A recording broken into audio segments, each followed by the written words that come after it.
Well, let's reflect more now with Mpho Masemola. He's the Ex-Political Prisoners Association's Secretary General. Mpho, a very good morning to you. And let's just talk about your memories, your interactions with the late, great, the giant, Andrew Mlangeni.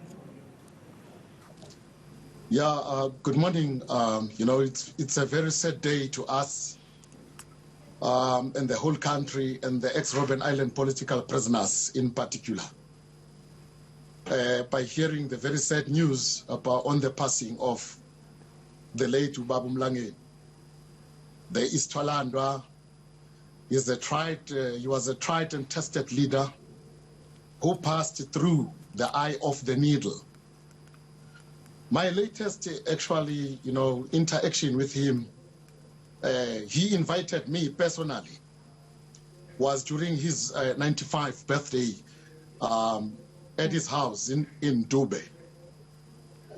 So I rushed to his house and, in a somber mood,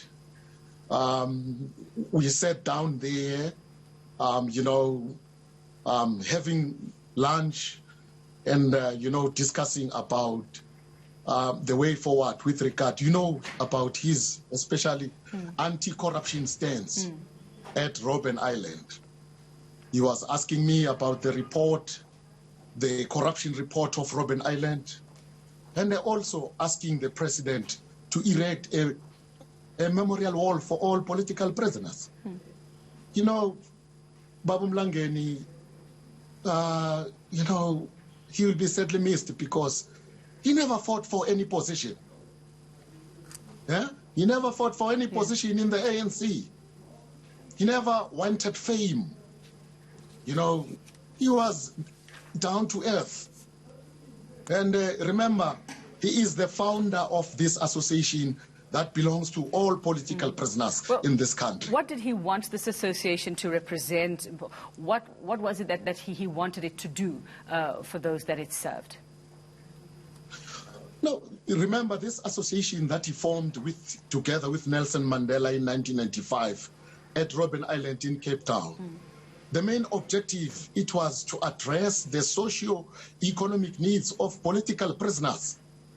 Some of them who spent life sentences on the island, when they come back to integrate in the society, it was very much shameful for the ANC not to look after its own cadres. Some of them, we buried them as paupers. Political prisoners who spent life sentences, we buried them like paupers. So that was the reason to form this association. Mpho Mlangeni was part and parcel of us, and on a daily basis. Recently, when I spoke to him before I was released from one military hospital on Monday, recovering from COVID-19, because I was hospitalized for the past 7 days. And we spoke about the relief grant which was given to the political prisoners by Makana Trust. Yeah. Since the dawn of the COVID-19 in March, the Makana Trust was issuing 5,000 rands to each and every Robben Island political prison. So jokingly, on Saturday morning, while I was in hospital, he wished me very well. And jokingly, he was speaking about when is he going to receive the relief grant again. So we jokingly spoke that I will see him after I've been released from the hospital. I will come to his house. Remember that we have a program of political prisoners. He wanted to have the reunion of political prisoners at Robben Island. He wanted to see the memorial wall being erected on our behalf, and he wanted to see the corruption report, to be released publicly. Yeah.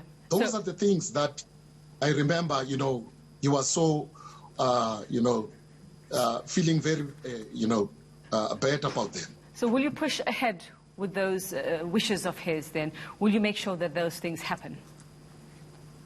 Yes. When SPA has fallen, I'll have to pick up the spear. And we are all his soldiers. We served under his leadership while we were at Robben Island. Remember, he belongs to the High Command of Umkhonto weSizwe. So we all served underground while we were imprisoned at Robben Island under his leadership. We continue to serve under his leadership, even if he was released. You know, he will pick up a phone one morning and call me to say, how are you doing? And we will speak over the phone and about our program. And jokingly, you know, he's a disciplinarian. He's one of a rare species that was left in the ANC speaking about discipline. You know, almost he served in the Integrity Committee of the ANC. So that discipline that was bestowed to us, up until today, none of the political prisoners, you will find them wanting, fighting for, jostling for positions of power. You will find them in corruption scandals. No. No. It was not that Mlangeni that we know. Yeah. Mpho Masemola. Up until today. Well, we have been taught to be resilient. We are saying, may his soul rest in peace. And our deepest, actually, condolences to, you know, the family of Mpho Mlangeni, all political prisoners, including in Namibia, all political prisoners here in South Africa. We are saying, he will be sadly missed. Remember, as I attested before, that he was one of the finest, tried and tested revolutionary who passed through the eye of the needle. How many in the ANC who have passed through the eye of the needle today? Huh? How many? Mpho Masemola, thank you so much for that reflection and also sharing that final conversation you had with him. And we're glad that you're on your way to recovery as well from COVID-19. Thank you so much for sharing that with us.